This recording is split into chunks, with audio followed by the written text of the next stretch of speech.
चलें जी, बिस्मिल्लाहिर्रहमानिर्रहीम again in the second part of our discussion on synopsis. Now here we will be discussing one more example from your submissions जो आपने submit किया हुआ है। ये मैंने रैंडमली जो आपकी सबमिशंस थी उसको पिक किया है ताकि इसमें हम गलती एरर्स जो हैं वो उसकी करेक्शन कर सकें, नंबर 1। नंबर 2, उसको हमने अब एक फॉर्मल डॉक्यूमेंट में डेवलप करना है जिसको हम कहते हैं राइटिंग सिनॉप्सिस। तो उसके ये कंपोनेंट्स होंगे। अभी तक हमने ये सारी चीजें पार्ट्स में की हैं, छोटे छोटे पीसेस में की हैं, टॉपिक के हिसाब से आपको समझाने के लिए। लेकिन अब इसको आपने ऑर्गेनाइज करके एक डॉक्यूमेंट बिल्ड करना है। जैसे मैंने अपने शुरू के लेक्चर्स में भी आपको बताया था कि आखिरकार आपने एक रिच रिसर्च डॉक्यूमेंट बिल्ड करना होता है। तो हमारा ये जो जर्नी है ये बिल्कुल उसी की तरफ है। We are following different steps and we are constantly improving, trying to improve the research document. तो इसमें introduction, background of the study, research gap, research objective, research question, appropriate methods, ये टेंटेटिव है अभी क्योंकि हमने मेथड्स डिटेल से नहीं पढ़े। तो उसके बाद टेबल ऑफ कंटेंट्स ज़ाहिर है शुरू में होता है, लेकिन ये बताया जा रहा है कि इस डॉक्यूमेंट का ये भी हिस्सा होना चाहिए, टेबल ऑफ कंटेंट्स और लिस्ट ऑफ रेफरेंसेस जो कि एंड नोट में आपने लिखनी है। इस तरह से मतलब कैजुअली नहीं लिखनी, सही तरीके से एंड नोट सॉफ्टवेयर फॉलो करके उसको लिखना है। तो चलते हैं अपने इस टॉपिक की तरफ। ये देखें, ये एक टॉपिक है जो आप में से किसी ने सबमिट करवाया है। इसको हम लेके पहले इसकी एरर्स और गलतियां इसमें आइडेंटिफाई करेंगे, फिर उसके बाद फिर इसको फर्दर इम्प्रूव करने के बाद एक सिनॉप्सिस की शक्ल कैसे दी जाए उसको हम डिस्कस करते हैं। तो टाइटल है, पहली बात तो टाइटल, तो इसको ये टाइटल स्टाइल नहीं है, तो प्लीज इसको आपने ये इसी तरह पिक करके आप देखें यहाँ पे ये नॉर्मल पे सिलेक्शन आई हुई है, तो ये टाइटल पे नहीं है। तो इसका ये टाइटल एक ही होता है, तो एक ही दफा आपने ये सिलेक्ट करना है। तो ये टाइटल हो जाएगा। उसके बाद फिर आपने इंट्रोडक्शन। अब इंट्रोडक्शन में पहले मैं ये पढ़ लूँ आपने लिखा क्या है, ये इसमें गलती क्या है, फिर उसके ये जिस तरह मैंने बताया कि इसके मुताबिक आपने सिनॉप्सिस लिखना है जिसको आपने नेक्स्ट मंडे को आपने सबमिट करना होगा। एक तो ये आएगा, एक तो आज मंडे आएगा, उस मंडे को तो आपने सिर्फ research objectives, research gap, research objectives और रिसर्च क्वेश्चन, ये चीजें आपने सबमिट करनी है कमिंग मंडे को। लेकिन उसके बाद जो मंडे आएगा उसमें आपने ये कंप्लीट एक टेक्स्ट के साथ, एक कंप्लीट इस हेडिंग के साथ इसको, this will be your assignment number I guess 5,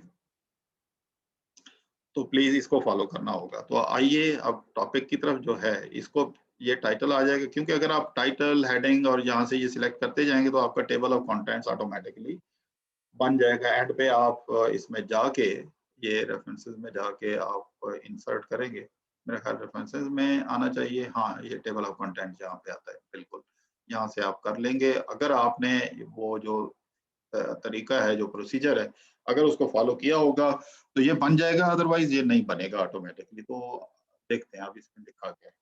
तो पहले टाइटल, इसको टाइटल, दूसरे नंबर पे ये इंट्रोडक्शन में देखें जिसमें आपको ये आपसे एक्सपेक्टेड होता है, you are suppose to describe the topic in a way that it creates interest for the readers.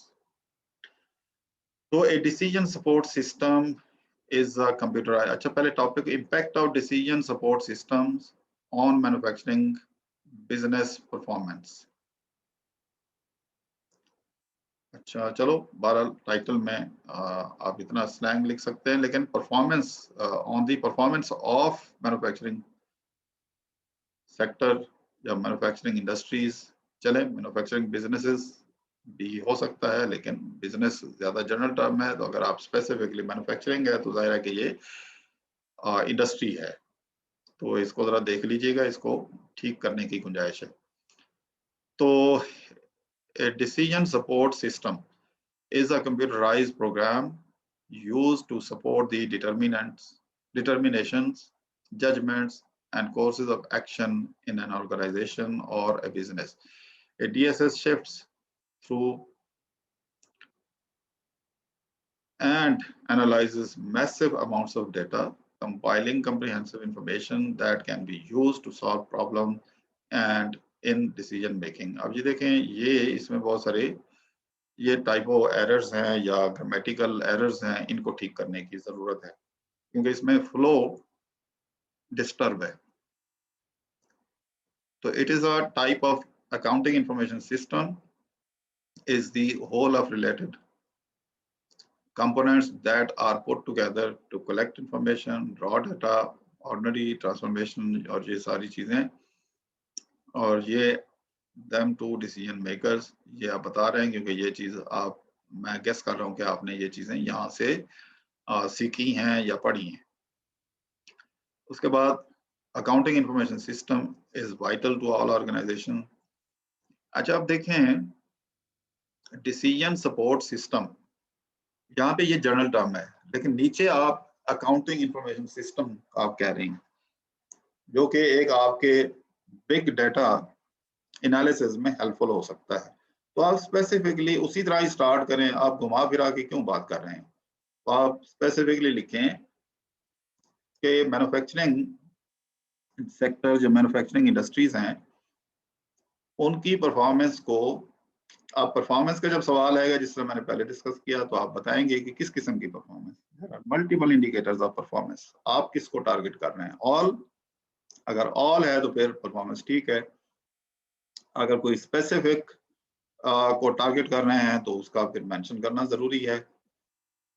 Please एक तो बिग डाटा एनालिसिस की इंपॉर्टेंस और फिर ये अकाउंटिंग इंफॉर्मेशन सिस्टम का उसके साथ ताल्लुक होना और फिर उसकी सिग्निफिकेंस इन दी मैन्युफैक्चरिंग बिजनेस. ये एक इंट्रोडक्टरी डिस्क्रिप्शन टाइप एक पैराग्राफ आपने यहाँ पे प्रोड्यूस करना है क्योंकि एग्जिस्टिंग में ये इतना इफेक्टिव नहीं है.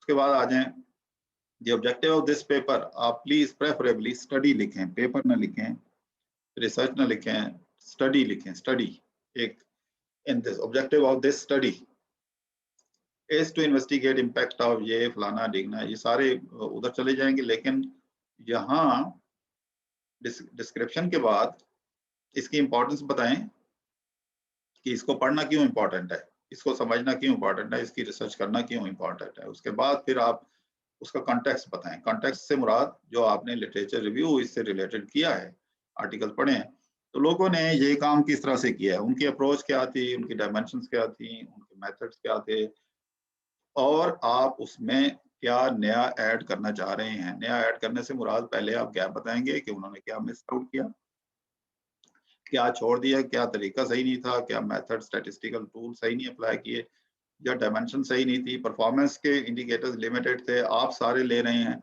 तो ये सारी चीजें आप उसके बैकग्राउंड में बताएं और गैप को फिर आइडेंटिफाई करें और गैप आइडेंटिफिकेशन का मतलब हेडिंग देके और उस हेडिंग का बाकायदा यहाँ पे आप बताएं कि ये हेडिंग 1 है 2 है.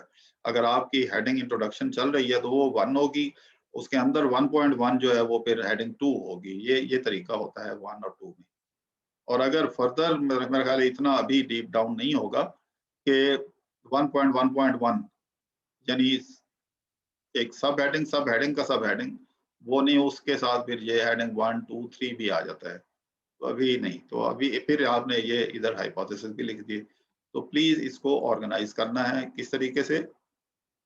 अच्छा जरा मैं आपके रेफरेंसेस देख लूं. रेफरेंसेस आपने सही लिखे हुए हैं, ये रेफरेंसेस सही लिखे हुए हैं तो कीप इट अप. ये तरीका ठीक है रेफरेंसेस का, लेकिन इसका फॉन्ट कलर साइज ये सारी चीजें एक जैसी हों. यहाँ पे आप देखें ये टाइम्स न्यू रोमन है और ये जो है ये कैलवरी है, तो इसको एक जैसा होना जरूरी है.